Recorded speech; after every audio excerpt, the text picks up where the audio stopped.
de artikelen zijn heel leuk. En de prijs is ook te betalen. Nou, dat is het. Nou, ik vind het heel mooi.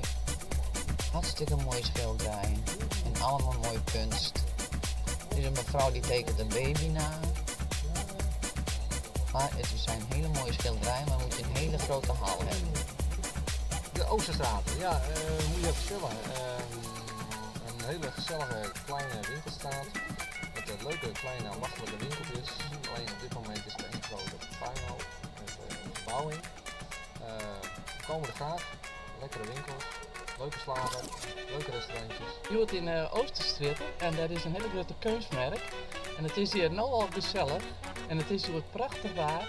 Dus ik zou zeggen, kom alle hier naartoe. Nou, ik ben Meta Kuiklen en ik moest even nageven dat ik 3 jaar geleden het geluk van mijn leven heb gevonden.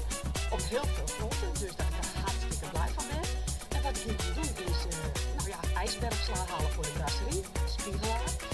En verder dat het een prachtige dag wordt, een prachtige zomer en ik alle mensen een gelukkig leven wens. En